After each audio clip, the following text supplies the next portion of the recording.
Sí, muy buenas tardes. Tengan todas y todos. Estamos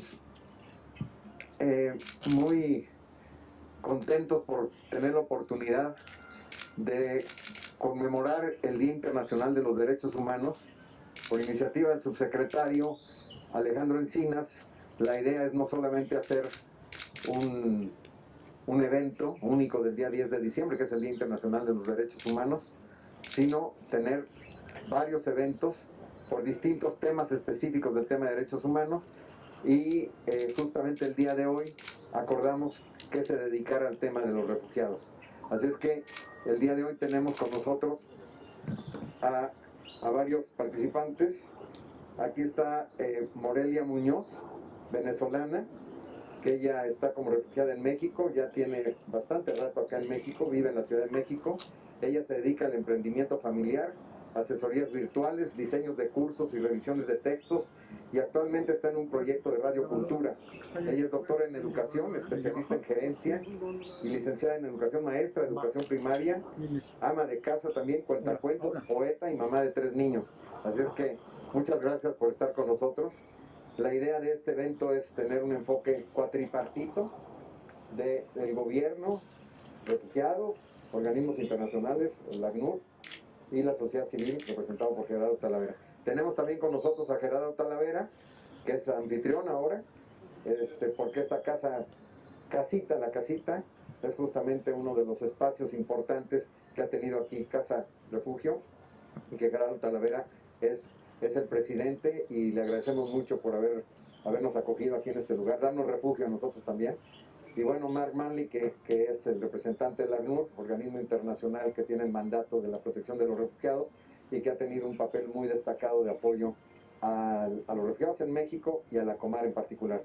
Y pues tenemos al subsecretario Alejandro Encinas, que tuvo a bien venir acá para darnos unas palabras en este evento. Entonces vamos a empezar, si están ustedes de acuerdo, con Morelia Muñoz.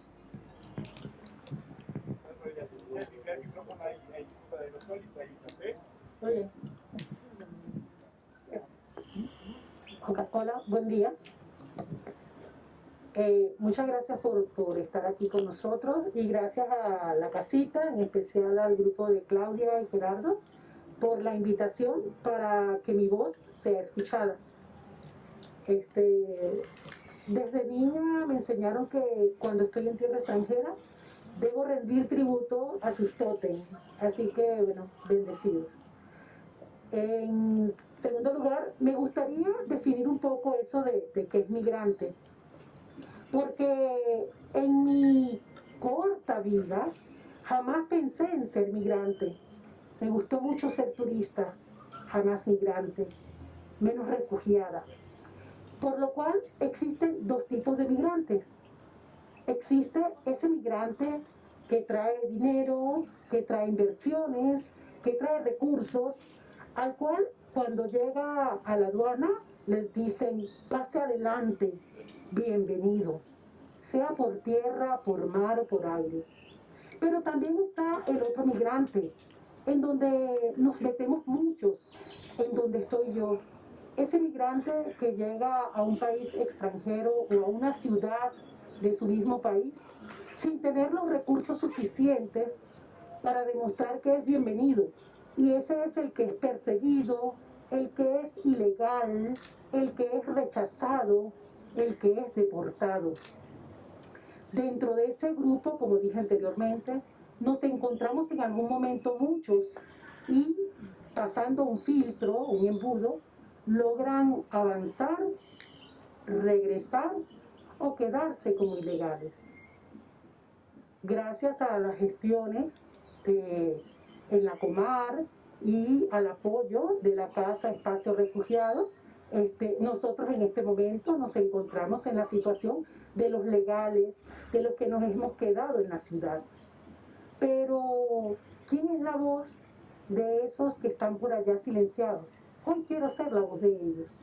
Hoy quiero recordar a esos desplazados, a esos regresados, a esos retornados, a los que están detrás de las cárceles, a los que llamamos delincuentes, a los que no queremos, a los que a veces sentimos que nos están quitando nuestro puesto de trabajo o que nos están afeando nuestra ciudad. A esos que se han venido en la bestia, que han atravesado a pie, a esos caminantes, en el caso de los venezolanos, que están viajando hacia el sur y no paran, que con la pandemia decidieron en un momento dado, al verse despreciados en esos países hermanos, volver a su país y todavía no han logrado ingresar. Esos son los migrantes de los que quiero hablar hoy. Para ustedes, México, ser migrante no es nuevo. Todos somos hijos de migrantes. Todos tenemos sangre de alguien que se movió o se desplazó de un lugar a otro. Algunos vemos hacia el norte, otros vemos hacia el sur, pero vemos hacia otro lado. Tal vez nuestro vecino, nuestro compañero, nuestro más cercano aliado es hijo o él también ha vivido esa situación. Cuando me preguntan por qué México, porque me lo han preguntado mucho, es que México es un país con características similares a las nuestras. Es un país que durante su historia ha acogido a extranjeros de distintas maneras. Es un país que ha crecido y se ha hecho gracias a los migrantes.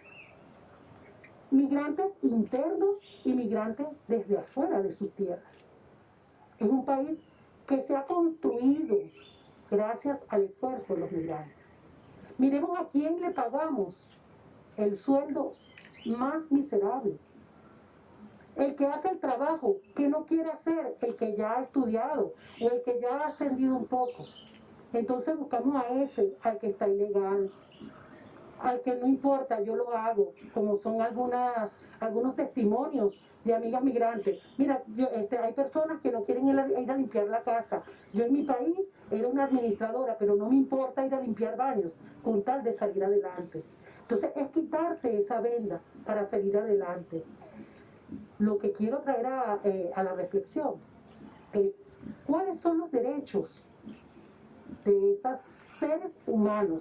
Porque cuando me dicen a mí, estamos celebrando la semana de los derechos humanos, que realmente el día en que se decreta es el 10 de diciembre, pero el mes pasado hablamos de los derechos de la mujer, los derechos de los niños, los derechos del migrante, y así vamos recorriendo cada uno de los meses. Entonces olvidamos que son los derechos de los seres humanos. Todos los que estamos aquí somos seres humanos y debemos tener los mismos derechos. El derecho de movilizarnos, el derecho de tener patria, porque tal vez sea extraño para algunos, pero muchos de los de mi país, nosotros los venezolanos, que nos vivimos o fuimos a cualquier otro lugar fuera de Venezuela, el gobierno nos ha declarado apátridas, es decir, soy una persona sin patria. ¿Dónde lo dice allí en la Declaración de los Derechos Humanos? Todos tenemos derecho a una ciudadanía, todos tenemos derecho a una patria. Entonces tú, señor, gran señor, impuesto como sea, no puedes declarar a un ciudadano apátrida porque se haya ido, porque difiera de ti, o porque te estén persiguiendo, como el caso de nuestros hermanos colombianos que se han tenido que desplazar por la violencia en su país, por las distintas razones. Entonces, en función de eso, los derechos del migrante no es que son los derechos de una persona distinta, porque tiene 6 brazos, porque tiene 11 dedos, no, es una persona de 2 piernas, cuando es completa, sus extremidades, todo es igual, es los derechos de los seres humanos, de los seres vivos. ¿Qué es lo que nosotros pedimos? Que se nos respeten nuestros derechos, que seamos unos iguales. ¿O es que acaso quien tiene todo su confort, tiene su vivienda, tiene su trabajo como debe ser, pero por situaciones ajenas a su querer y a su voluntad, tenga que desplazarse, hablemos de los del norte cuando vienen hacia la Ciudad de México, tengan que desplazarse, dejar todo lo que construyeron con su esfuerzo y venir aquí y ser rechazados, ser despreciados, tener hasta problemas legales. No, es que ese es de tal región o de tal comunidad, por lo tanto él es de una banda, un delincuente. No, es otro ser humano que tuvo una necesidad de desplazarse. Me encanta México, y todos los programas de los cuales nosotros hemos sido beneficiados como migrantes. Agradezco a esas personas que han tenido la sensibilidad de mirar hacia quienes son en algún momento visitantes. Porque cuando yo hablo de México, yo a México la primera vez que vine como turista, vine invitada por 2 universidades. Yo soy profesora universitaria jubilada. Y pase adelante, ¿y para dónde va? Y se queda cuántos días y sin problemas. Pero luego, la segunda vez cuando regresa, eres revisado, eres tildado, miran cuánto equipaje traes, porque así es más fácil devolverte. Vemos tus boletos, a muchos les revisan su hospedaje.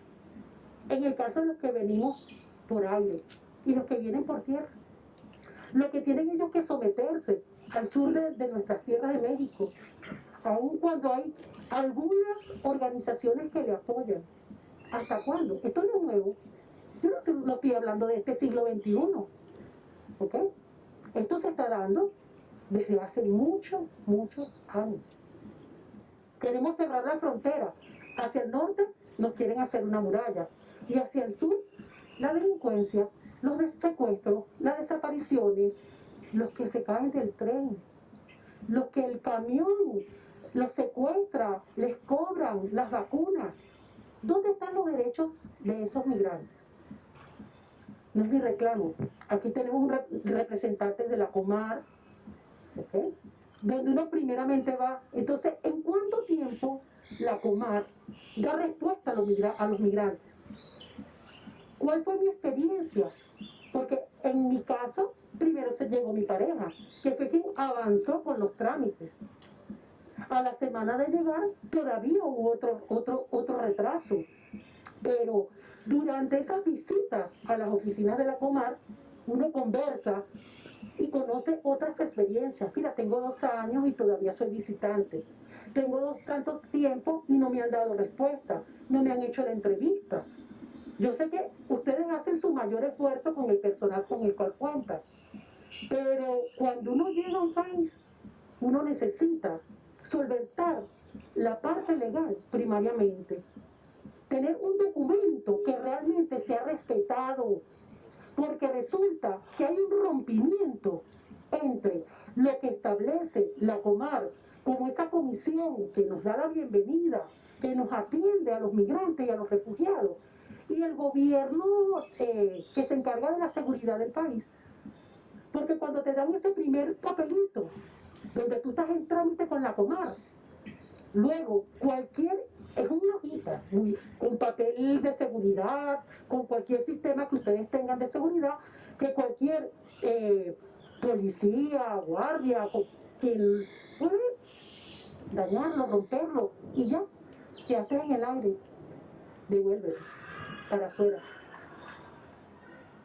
No es lo mismo escucharlo que vivirlo, que sentirlo, que tener un hijo que va a ensayo, que ingresa, oportunidad sí, que ingresa a una orquesta aquí en la Ciudad de México, y de noche cuando sale la orquesta nos da miedo que lo vayan a detener y le vayan a quitar el papel y ya no sepamos más de nuestro hijo. Entonces, debe haber una conversación donde nos aseguren a nosotros que eso no suceda, porque sí, cuando me dicen que sí con la cabeza es porque saben que sí ocurre, y que meses después te dan tu carnet o a la semana o a los 15 días, como la suerte o la cantidad de trabajo que tenga el oficial que te corresponda, pueda resolver y darte tu carnet de visitante, que no me ven la sonrisa, pero me la voy a dibujar así. También es risorio. No te permite trabajar, no te permite ir a trabajar con ese carnet. No puedes abrir una cuenta bancaria. Yo tengo el permanente, no puedo abrir una cuenta bancaria, porque en mi condición especial, el pasaporte de mi país fue vencido y soy declarada apátrida, ¿cómo voy a tener pasaporte? no puedo tener una cuenta bancaria. Claro, ahorita hay otros mecanismos virtuales que te permiten, pero una cuenta en una agencia bancaria no la puedes tener. Entonces, hace un gran esfuerzo la Comar y su personal para que uno tenga un documento de identificación que en otros sitios pues, les pasa por encima, no lo reconocen. Todo ser humano tiene derecho a su identificación. Lo dice la resolución de los derechos humanos, lo dice, establece. Están haciendo un esfuerzo por un lado y por el otro lado simplemente otros organismos lo desconocen. Hay una desvinculación.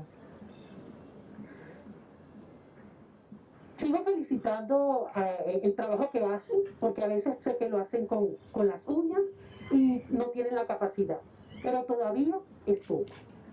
Espero que estas recomendaciones les sirvan a la Comar. Casa Espacio de los Refugiados. Es como así como esa ventana, ese fresquito que nos llega cuando uno va a Casa Espacio de los Refugiados. No obstante, si vamos a la sede de Casa Espacio de los Refugiados, donde está Héroes de la Patria, ¿cómo se llama la avenida? Mártires de la Patria. Entonces, uno llega muy temprano porque hay un número de personas que van a atender. Ellos también, tampoco se dan abasto para atender a todos los del programa. Las personas casi que pernotan, llegan de madrugada, llegan bien oscuro para atenderlo, hay una cantidad. Y yo sé que ellos quisieran atender mucho más, dar mejores respuestas, pero a veces no tienen la capacidad. No obstante, yo estoy sumamente agradecida con el espacio y en especial con la casita, donde hace 1 año y 3 meses llegué. Era precisamente el Día Internacional de la Paz, cuando yo llegué aquí a presentar una función de narración oral con mi hijo, y vimos el trabajo que han realizado y nos quedamos enganchados, porque esa es la idea del programa. El programa debe enganchar a los migrantes, a los refugiados. No les atendimos, ya les dimos los documentos, ya les dimos los talleres, sean libres, salgan a volar. La idea de que esto crezca, de que esto tenga más capacidad, es que se haga eso que está Ahmed, hijo de migrante también, y él está enganchado con la casita. Vamos a enganchar a esos migrantes, vamos a enganchar a esos refugiados, y que sus aportes, que su desarrollo se vea a través de este programa, de este excelente y maravilloso programa. Este programa te hace sentir gente otra vez, te hace sentir que tú no eres perseguido, que tú no debes. Además, aquí tú consigues una familia, y eso es sumamente importante porque nosotros dejamos nuestra familia en otro país a sabiendas que tal vez no los enterremos, que no los despidamos. Nos venimos y aquí estamos. Mi recomendación para el programa Casa Refugiada es eso. Vamos a engancharlo más. Recuerda que en esa oportunidad trajimos un proyecto, ¿cierto? Ya está mi pareja. Entregamos un proyecto de cómo hacerlo.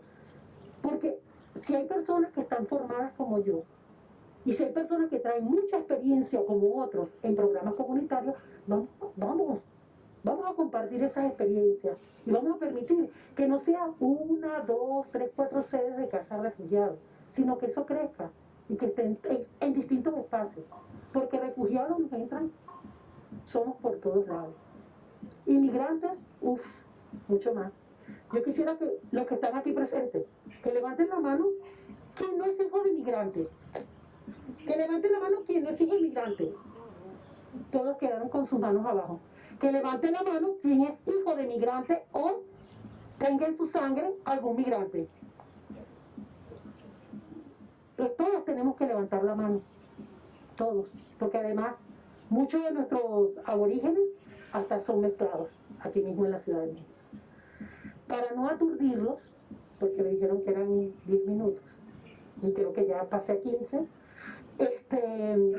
quiero agradecer nuevamente, y mi mensaje es ese: reconozcan los derechos de los migrantes como derechos de seres humanos que somos todos los que estamos aquí. Gracias. Muchas gracias, Morelia, por tus palabras. Y siempre las recomendaciones, las propuestas, las sugerencias son muy importantes, sobre todo de quienes han vivido en carne propia todo el drama que significa ser un refugiado. Y sí, somos muy conscientes que nuestras limitaciones son tales que implica necesariamente un trabajo conjunto con sociedad civil, con otras dependencias de gobierno a nivel federal, a nivel estatal, y el apoyo de la ACNUR y otros organismos internacionales. Muchas gracias, Morelia. Ahora vamos a darle la palabra a Gerardo Talavera, director de Casa Refugiado, que nos va a hablar un poco, sobre todo es muy importante ver todo el trabajo que se ha desarrollado en el marco de la pandemia, cómo hemos podido enfrentar un drama tan terrible como es la pandemia desde todos los distintos sectores y las distintas perspectivas, y la sociedad civil ha jugado un papel central. Muchas gracias, Gerardo. Muchas gracias, Andrés, a Morelia, Marc, secretario de Destinas también, muchísimas gracias. Primero, bienvenidos, bienvenidas a todas las personas. Este espacio, esta Casa Espacios Refugiados, pues tiene como objetivo ser eso, un espacio de acogida donde podamos entender que la interculturalidad y la coexistencia es la parte fundamental. Más allá de las migraciones, justamente creo que es un reto, o sea, que este espacio rompa este estigma que a veces nos cargamos, ¿no? De refugio, de migrante, de personas hasta mismas mexicanas, ¿no? Que vienen de otros lados y que más bien aquí hagamos y nos integremos en una casa. ¿Sí? Lo intentamos, es parte de nuestro trabajo, tenemos retos, ¿no? Y agradezco tus comentarios también, Morelia, porque al final pues todo es perfectible, ¿no? Es una expresión ahí medio coloquial, entonces tratamos de ir avanzando, y agradezco nosotros un poquito de las palabras que tenían preparadas. Yo espero no tardarme 10 minutos, espero ser mucho más breve. Primero, pues agradecerles el espacio, darles la bienvenida, también agradecer a Maite, ¿no? Que nos acompaña de la Subsecretaría y de la Dirección de Inmigrantes de la Civiso, y por ahí está Tania Libertad, muchísimo gusto. Hace rato te andábamos confundiendo, ya queríamos que no sale. ¿Sí? Muchas gracias de la coordinadora territorial de la alcaldía Cuauhtémoc. Es fundamental tratar, así como hacer ejercicios cuatripartitos, también donde se hagan ejercicios donde participemos todos los niveles de gobierno.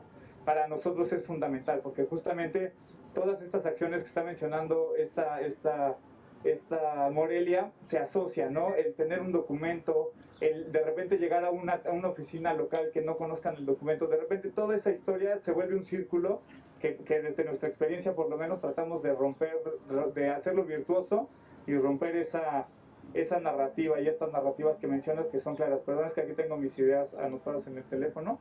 Entonces, nosotros a partir de la pandemia sí vivimos, y justo de la mano con el ACNUR, que trabajamos en conjunto en la implementación del programa de asistencia humanitaria en Ciudad de México, nos enfrentamos a distintos retos. El primer reto es el que está asociado a la asistencia humanitaria, personas que se encuentran en una situación de vulnerabilidad alta, que pueden estar en situación de calle, que puede estar en riesgo su vida. Y entonces lo primero que hicimos empezando la emergencia sanitaria es coordinarnos y conjunto con la Comar, para que las personas no estuvieran en esta situación, ¿no? En esta posición de vulnerabilidad o mayor vulnerabilidad. También reconociendo que los espacios en los que colaboramos cotidianamente, como las casas de migrantes y los albergues, que bueno, en este momento no están presentes, pero ellas también tuvieron la necesidad de reajustar sus rutas y sus procesos de atención.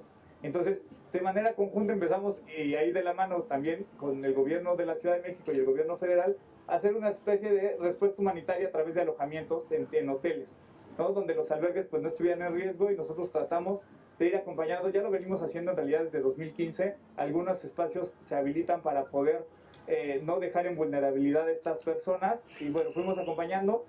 Nos transformamos también en algo que normalmente nosotros no hacíamos. No, o sea, en la oficina, y gracias a Civiso justamente, se brindan comidas y desayunos.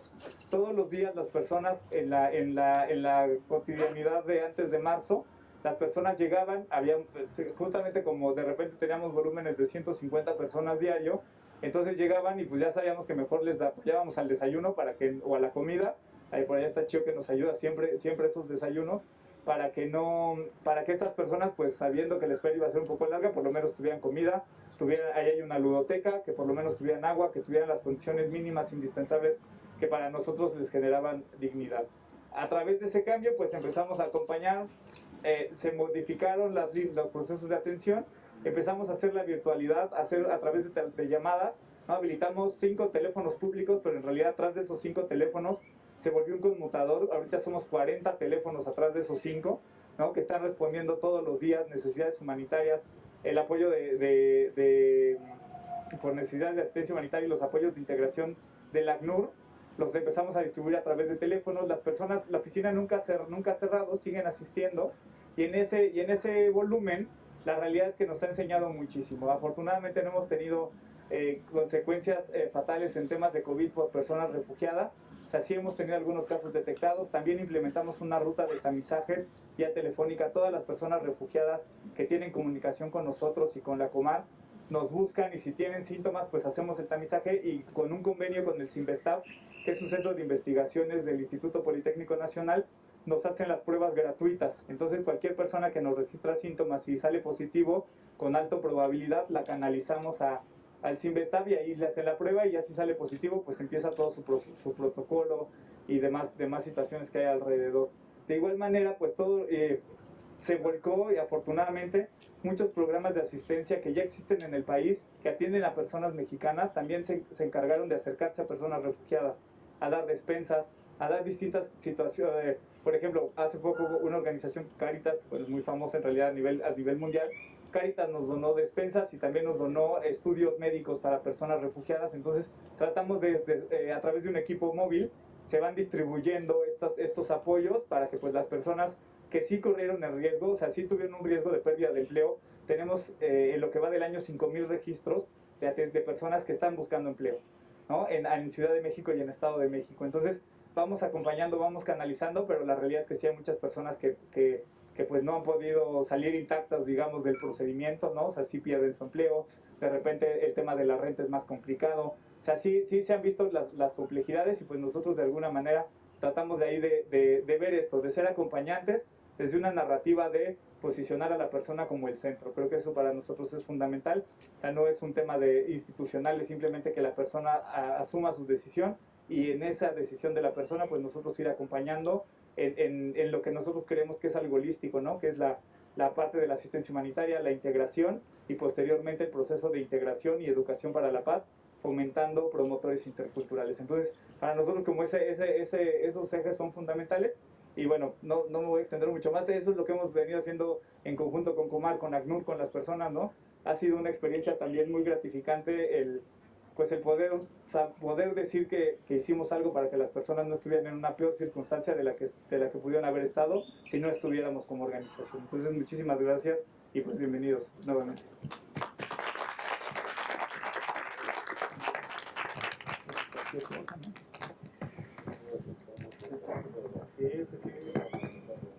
Naranja, algún color. Y por eso el refresco es naranja. Sí, por el semáforo ya anda llegando al rojo. Pero, bueno, muchas gracias, Gerardo, por tus palabras. Creo que coincidimos plenamente en tener la persona al centro, ¿verdad? Lo que tú dijiste nos parece muy importante. Y bienvenida, Tania Libertad. ¿No puedes cantar una capela? No. Coordinadora de Direcciones Territoriales de la Alcaldía de la Cuauhtémoc, y muchas gracias al alcalde Néstor Núñez por estar participando aquí. Muchas gracias. Ahora vamos a tener a Mark Manley, representante del ACNUR, para dirigirnos algunas palabras sobre el tema de la pandemia y los retos que hemos tenido en esta situación tan complicada.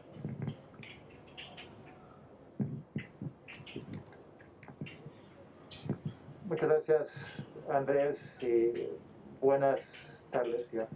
A todas y todos, un gusto estar aquí, y un saludo especial al subsecretario Encinas, al amigo Andrés Ramírez, a Morelia, a Gerardo de la Vera, un aliado desde muchos años. Y en realidad es un gusto estar aquí en la casita, símbolo de la solidaridad de la sociedad mexicana con las personas refugiadas, pero también hay que notar que es un símbolo de lo que pueden aportar las personas refugiadas a la sociedad mexicana. Y eso quedó clarísimo con la exposición de Morelia, y de hecho justo atrás de ella está el dicho famoso del ACNUR, que el refugiado y refugiada no llega a tu país, a México, con las manos vacías. Einstein fue refugiado, y eso es el símbolo para nosotros de lo que puede aportar la persona refugiada a la sociedad, que abre sus puertas y que le brinda un puerto seguro. Ahora, estamos particularmente contentos de estar aquí esta semana y conmemorar el Día Internacional de los Derechos Humanos, porque el derecho de buscar y recibir asilo es realmente esencial en el contexto actual. Y de hecho, nuevamente, lo que nos explicó Morelia hace un momento, nos explica por qué, porque en este momento, en esta región, en el continente americano, hay más que 5 millones de venezolanos que han salido de sus casas, hay centenares de miles de centroamericanos que han tenido que salir por motivo de violencia y persecución en sus países. En fin, es un tema muy actual. Al hablar del derecho de buscar y recibir asilo, estamos hablando realmente de algo tangible para el ejercicio de los derechos humanos. Entonces, en primer lugar, cuando hablamos del derecho de asilo, estamos hablando de que la persona que viene huyendo de una situación de guerra, de violencia generalizada, de violaciones serias de derechos humanos, que esa persona tiene que tener la posibilidad de entrar al territorio de otro país donde puede encontrar seguridad o protección. En segundo lugar, tiene que tener la posibilidad de que las autoridades de ese país escuchan sobre su situación y tomen en cuenta sus necesidades. Por eso está la importancia de la Comar. Y en tercer lugar, el Estado, en este caso México, tiene que garantizar que la persona no sea devuelta al territorio donde teme violaciones serias de sus derechos humanos. Entonces, al final, cuando hablamos del derecho de asilo, estamos hablando de la posibilidad de la persona de ejercer la gama amplia de sus derechos. Y si se cierra la puerta a esa persona, si se le devuelve a su país de origen, aunque enfrente riesgos serios en ese país, es violar no solo el derecho de asilo, sino un sinnúmero de derechos humanos. Y por eso es de particular importancia para nosotros, ACNUR, estar con el subsecretario y con el Comar, con PCR y con Morelia el día de hoy para hablar de este tema. Ahora, como estamos todos con mascarillas, la gran pregunta es cómo asegurar en el contexto de la pandemia el ejercicio de ese derecho. Porque vamos diciendo todos los días, si puedes, te quedas en casa. Pero por definición, la persona refugiada es alguien que no puede quedar en casa porque ahí enfrenta riesgos serios. Entonces, ¿cómo conciliar estas dos cosas? ¿Cómo asegurar que las personas que tienen que huir pueden encontrar un puerto seguro? Y lo cierto es que hoy en día, a nivel global, seguimos teniendo conflictos armados, guerras. Vimos en los últimos días, por ejemplo, en Etiopía, el estallamiento de un conflicto armado. Seguimos teniendo situaciones muy graves de violencia y seguimos teniendo situaciones muy graves de violaciones de derechos humanos. También en este momento estamos conmemorando los 16 días de activismo contra la violencia contra la mujer y la niña. Entonces pensemos en el ejemplo de una mujer y su familia que enfrentan violencia muy seria en la casa, que no gocen de la protección de las autoridades de su país y que no tiene otra opción que salir. Entonces, en ese contexto es esencial, aunque hay una pandemia, asegurar que las personas tengan acceso a este derecho que llamamos asilo, y eso implica poder entrar a otro país y buscar esa protección como persona refugiada. Ahora, lo que hemos visto en los últimos meses es que sí es posible asegurar que las personas refugiadas pueden llegar, con sus casos pueden ser examinados, a respetar al mismo tiempo los protocolos de salud. Se está haciendo en muchos países ahora a través de procesamiento remoto, y de hecho hace un momento Gerardo lo explicó en cuanto a asistencia humanitaria que brinda el programa Casa Refugiados aquí en la Ciudad de México, a través de sistemas de citas, a través de sana distancia social en las instalaciones públicas, a través de medidas como higiene de manos y también utilizando espacios externos. Entonces, el caso de la Comar, por ejemplo, el centro de registro que más recibe personas en el país no está aquí en la Ciudad de México, está en Tapachula, y ahí el procesamiento se hace básicamente en el exterior.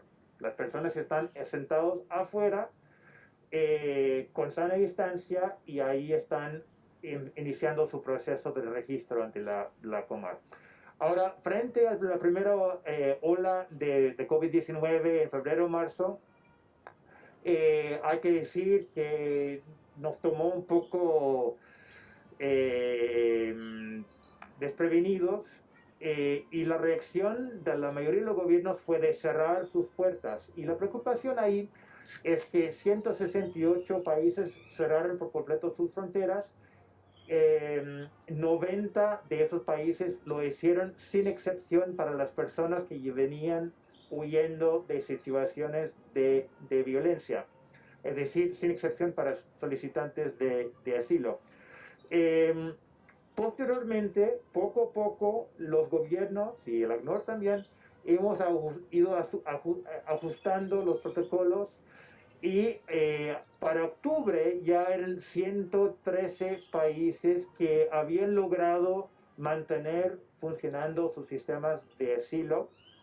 Y en este contexto quiero destacar la importancia de México, porque México fue de los pioneros en declarar que el registro de una solicitud de asilo es una actividad esencial. Ya es una declaratoria que se hizo a finales de marzo, y así se permitió que las personas llegando a México, huyendo de situaciones de violencia, que no podían volver a sus países, tuvieran la posibilidad de acercarse a la Comar y solicitar asilo. Es algo que hemos reconocido a nivel global, porque es una buena práctica que tenemos aquí en México, y estamos muy felices de ver que otros países también lo han ido replicando. Eso ha significado que desde el mes de marzo, o sea, a partir del 1 de abril, hay más que 20,000 personas que han sido registradas como solicitantes de asilo en México y concretamente en la Comar. Ahora, como sabemos, esta pandemia va a seguir por lo menos algunos meses más. También lo que preveemos es que, tal como lo dijo hace un momento en una reunión regional con los países centroamericanos, el subsecretario, también preveemos que aumenten el número de personas que solicitan la condición de refugiado en México.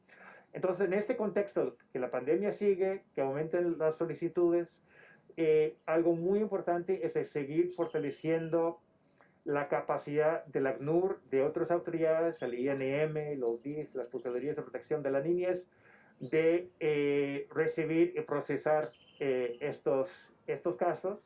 El ACNUR está comprometido en seguir apoyando las instituciones mexicanas en ese sentido, empezando con la Comar, incluyendo esas medidas que permitan el registro y procesamiento de las solicitudes y cuando sea posible con la modalidad remoto, o sea, vía teléfono o videoconferencia. A la par con estas medidas, estamos haciendo otras cosas, creo que Gerardo lo explicó muy bien.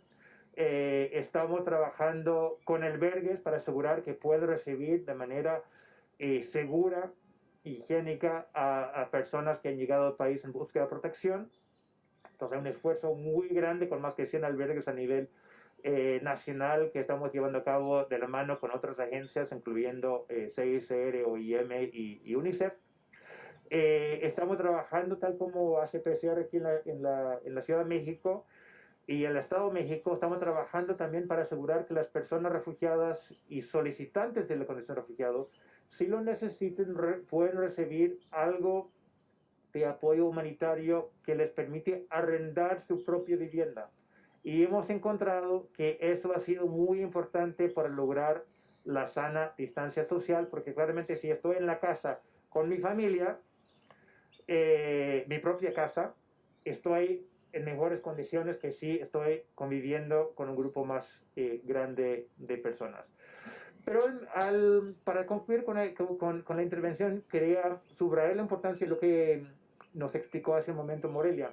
México está en un momento clave de transición de ser país de origen y retorno y tránsito de personas migrantes a ser cada vez más un país que recibe personas migrantes y también personas refugiadas.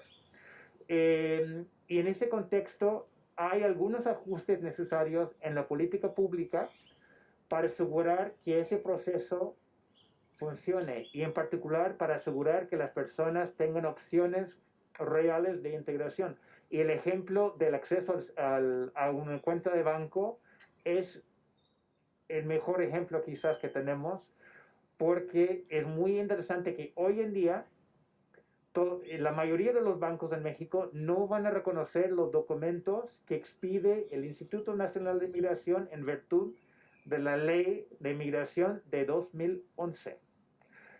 Y eso realmente es un reto que tenemos que enfrentar, porque tiene implicaciones muy fuertes como expuso hace un momento Morelia. En fin, México es cada vez más un país de destino para refugiadas y refugiados, es un país de asilo. Cuente, subsecretario, con el apoyo de la ACNUR para seguir con ese proceso de transformación de la política pública para asegurar que esas personas que necesitan nuestro apoyo lo reciben. Muchas gracias. Para personas en necesidad de protección internacional, y realmente lo agradecemos muchísimo, aparte de todo el apoyo cotidiano que se nos da en capacitación, asesorías y una serie de elementos fundamentales para nuestro trabajo. Y definitivamente lo que ha destacado Mark en el sentido de los grandes retos, como es el tema de la cuenta de banco, es efectivamente un gran desafío, y justamente en la mesa interinstitucional que preside el subsecretario Encinas, ese es uno de los elementos que estamos tocando. Muchas gracias. Y ahora, para terminar este evento, le paso la palabra al subsecretario Alejandro Encinas. Bueno, pues muchas gracias. Muy buenas tardes tengan todas y todos ustedes. En primer lugar, agradecerle a Gerardo, a nuestras compañeras y compañeros de la casita, esta casa refugio, su hospitalidad, que nos hayan abierto las puertas para poder desarrollar este evento, para hacer esta reflexión sobre los problemas de migración y refugio que tenemos no solamente en México, sino en toda la región, y yo digo en todo el mundo. Y qué bueno que están aquí nuestros compañeros del gobierno de la ciudad y de la alcaldía de Cuauhtémoc. Existe un área en particular, el gobierno de la ciudad, sobre los temas de migración es muy importante. No la teníamos hace 12 años. Esto es un fenómeno nuevo que está dando cuenta de la importancia que el gobierno de la ciudad le da al tema migratorio. Y qué bueno que también que está Tania aquí presente, porque está a punto de vencerse el permiso administrativo temporal revocable de la casita, a ver si nos ayuda con el alcalde a la renovación para que tengan certeza y tranquilidad. Yo quiero retomar la intervención que hizo Morelia hace un momento para hacer dos reflexiones. La primera, la importancia de la migración y la movilidad humana en el desarrollo y cómo los grandes cambios y transformaciones en la historia y en la actualidad siguen siendo fenómenos derivados de la migración humana. ¿Qué mejor ejemplo que esta ciudad? Esta ciudad es resultado de un proceso migratorio muy importante. Fue fundada por migrantes, porque hace 7 siglos, si bien había algunos asentamientos humanos aquí en la capital de la República, hubo de llegar una migración de decenas de miles de personas que provenientes del Aztlán, de la zona occidental de nuestro país, vinieron a fundar la Ciudad de México, Tenochtitlán.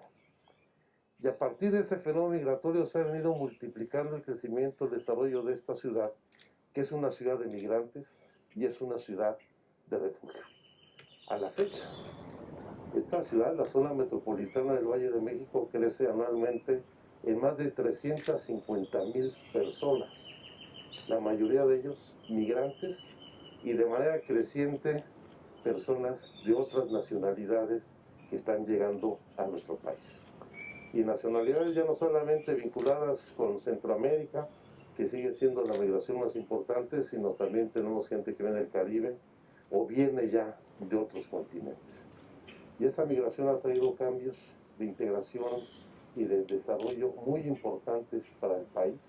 No en balde este es el principal centro político, cultural, tecnológico, bancario, financiero del país, y esto se refleja mucho por la aportación que han hecho los migrantes a nuestro país, y eso tenemos que reconocerlo en un sincretismo y en una integración cultural que va haciendo las transformaciones. Y vaya si no va a ser cultural, teniendo razón Morelia, no creo que Morelia sea un nombre muy común en Venezuela. Pues Morelia evidentemente pues es esta ciudad también fundada por otro migrante hacia la ciudad de Michoacán, que es la de María Morelos y Pavón. Bueno, y la otra parte que quiero retomar de la intervención de Morelia es este fenómeno de la vulnerabilidad a la que están expuestos los migrantes irregulares, no solamente en nuestro país, sino en la región. Si el migrante regular tiene problemas de burocracia, administrativos para integración, donde no se puede tener una cuenta bancaria fácilmente, para lo cual ya estamos tomando algunas medidas. Los cambios que hicimos a la ley de población, que están por aprobarse, espero pronto, en el Senado de la República, para crear la cédula única de identidad digital, que va a permitir que a todos los migrantes que les demos la CURP, el Registro Único de Población, puedan acceder a este documento de identidad para que puedan ejercer sus derechos. Es el derecho primario, es el derecho de identidad, porque es la fuente de la que emana el ejercicio de todos los registros, de todos los derechos. Tengo identidad, luego existo. Así que parafraseando a Descartes. Bueno, esos son problemas. Los regulares tienen problemas de la población que migra irregularmente, que está en situaciones de vulnerabilidad crecientes y que lamentablemente, como lo señalaba Mark hace un momento, se incrementó esta vulnerabilidad con la pandemia, a la que se sumaron pues los fenómenos hidrometeorológicos, los huracanes que se vivieron en el mes pasado, particularmente en Guatemala, en Honduras, en Nicaragua, que va a traer una ola creciente de nuevos flujos migratorios a nuestro país, o a dos países, porque en realidad hay dos países en esta región que están convirtiendo en países de destino. No solamente México, lo decía muy bien Marc, ya dejamos de ser un país expulsor de tránsito o de retorno para ser un país de destino, sino también está sucediendo en Costa Rica. Lo veíamos ahorita en la reunión que tuvimos del mecanismo de integración para el refugio y la protección, cómo Costa Rica tiene un número creciente de solicitudes de refugio y un número creciente de migrantes provenientes también de las mismas regiones que de los países que vienen a México y que tenemos que atender. Y tenemos que prepararnos para esta nueva situación. Yo creo que hoy la característica básica del fenómeno migratorio en nuestro país, más allá de atender puntualmente el garantizar como hemos escrito en la Convención de Marrakech, una migración ordenada, regular y segura, nuevos paradigmas que tienen que ver con el desarrollo de la región y la integración. Y lo que tenemos que prepararnos es para recibir en nuestro país a un importante número de personas de distintas nacionalidades que se incorporarán a México, a su economía, a su sociedad, a su territorio y a su cultura. Y tenemos una gran capacidad de recepción. En México, en todo el territorio nacional, tenemos alrededor de 1 millón de personas de otras nacionalidades viviendo en nuestro país, que es un porcentaje mínimo si lo comparamos con los flujos migratorios en Europa, donde hasta el 30% de la población en algunos países ya es de otros orígenes, de otras nacionalidades. Y de ese millón de personas que tenemos en nuestro país, pues la inmensa mayoría de estos, el 70%, si mal no recuerdo, son fundamentalmente gente proveniente de los Estados Unidos de Norteamérica y un porcentaje muy pequeño de Canadá.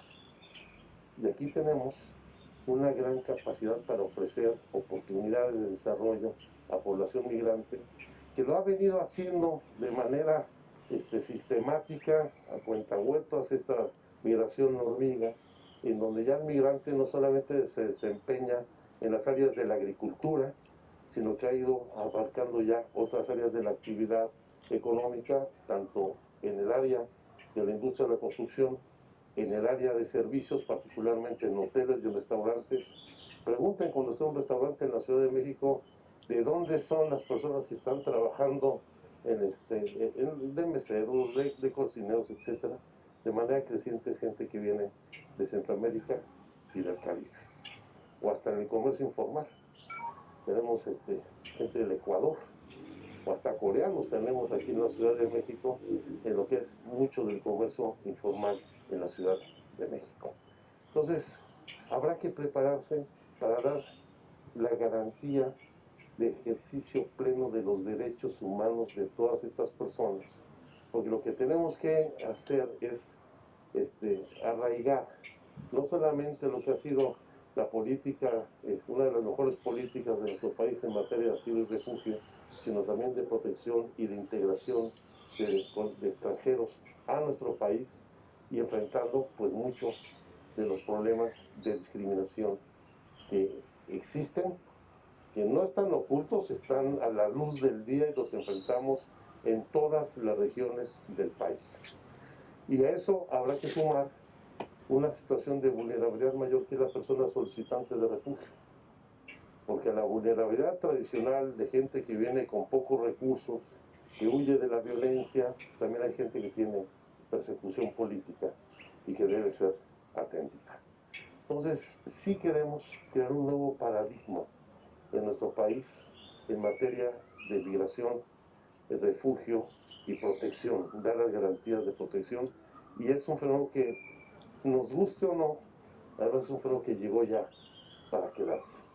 Porque esos flujos migratorios no lo van a parar los muros, no lo van a parar legislaciones restrictivas, no nos va a parar las actitudes discriminatorias de una sociedad, porque la gente está buscando una oportunidad para salir adelante, como lo han demostrado los millones de mexicanas y de mexicanos que residen hoy en los Estados Unidos.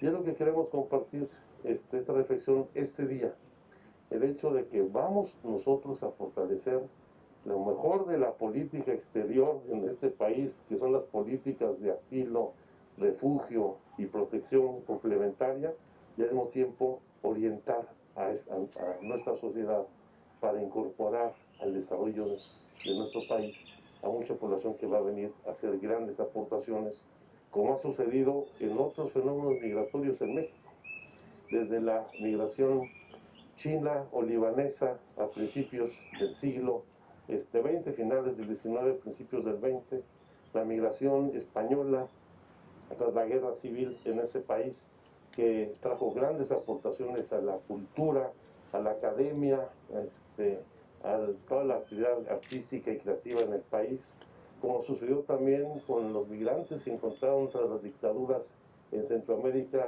y Sudamérica un espacio de protección en nuestro país, entre Uruguay, de Brasil, de Chile, de Argentina, los problemas de El Salvador, en Guatemala, con las guerras civiles en estos países, pero ahora el foco fundamental es ver los problemas que se derivan de la pobreza y de la violencia del cambio climático, que vamos a tener que dar respuestas muy puntuales.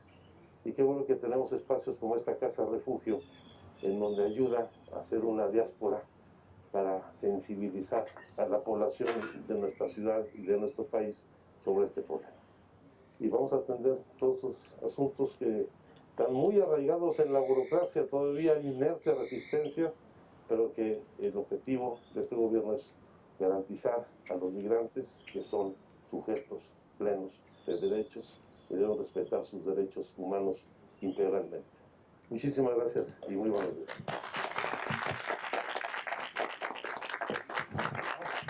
Pues ya con las palabras del subsecretario Alejandro Encinas, damos por terminado esta modesta ceremonia, pero creo muy sentida, sobre todo porque no se trata de grandilocuentes discursos abstractos para celebrar los derechos humanos, sino con cuestiones concretas, operativas, de lo que tratamos de hacer en buscar la construcción de un nuevo paradigma, como ha dicho acá el licenciado Encina.